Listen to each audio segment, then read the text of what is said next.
The following video is entirely based on interviews and stories reported by other media outlets, which we collect and curate in an attempt to provide one coherent and well-rounded history piece from the world of professional wrestling. Support WrestleTalk! Donate on Patreon. WWE is no stranger to bringing celebrities for a bit of mainstream media coverage, whether that's Iron Mike Tyson or Donald Trump or Drew Carey. These appearances always add mainstream appeal to what is ostensibly a niche product. In 2012, we nearly had another celebrity cameo, this time from the infamously infamous star of 2.5 Men, Charlie Sheen. Old Tiger Blood. I'm El Fakador Laurie Blake, and this is Charlie Sheen's missing SummerSlam match. In the build-up to Raw 1000 on July 23rd, 2012, Charlie Sheen was hired by WWE to be their social media ambassador, whatever that is. And a further verbal agreement was made by the two parties for him to appear at SummerSlam in some capacity. The plan was for Charlie to start a feud with none other than Daniel Bryan, who was in the middle of his yes-no identity crisis at the time. On Raw 1000, Sheen made fun of Daniel Bryan via Skype because he'd shut down his Twitter account and told Bryan that if he wanted a fight, he would be at his home in Los Angeles, which consequently was where SummerSlam was taking place that year. Dave Meltzer reported in the Wrestling Observer newsletter that the plan was for a singles match between Daniel Bryan and Kane with some involvement with Sheen.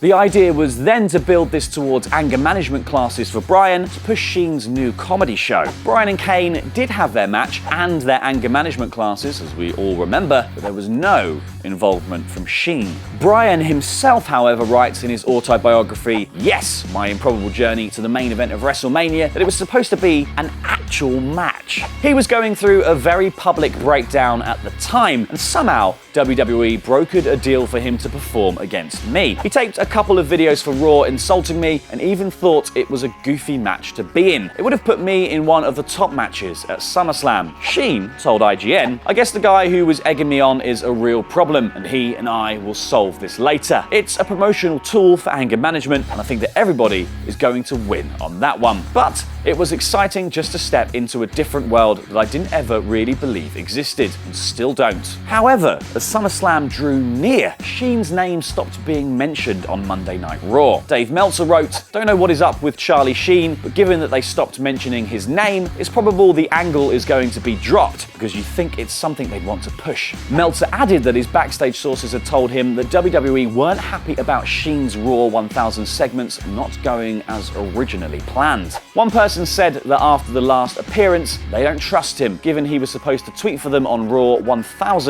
and then gave up Twitter a few days earlier. PW Mania reported, while WWE has not confirmed Charlie Sheen for SummerSlam, there's a feeling backstage that Sheen still may do some kind of angle on Sunday in Los Angeles, especially after the anger management references continued this week. The downside to Sheen doing an angle at SummerSlam is WWE missing out on the pre-pay-per-view publicity. Meltzer also reported in the Wrestling Observer newsletter that there was also a worry in WWE that if they pushed a Sheen appearance and he didn't show, it would be a huge embarrassment for them. But just another day at the office for Charlie Sheen. Bryan adds in his autobiography, whoever brokered the Sheen deal never got him to sign any sort of contract to do the event, and in typical Charlie Sheen fashion, he bailed. In the end, Kane took on Daniel Bryan at SummerSlam, which led to their anger management classes and the formation of Team Hell No, with zero involvement from Charlie Sheen. PW Insider reported in October 2012 that WWE had reached out to his people for an appearance at WrestleMania 29, but nothing came of that either. Weirdly, the site also reported that their other option was Honey Boo Boo, but it's nice to see her getting some redneck admission. We've got loads of other WWE Backstage Expose videos here on WrestleTalk,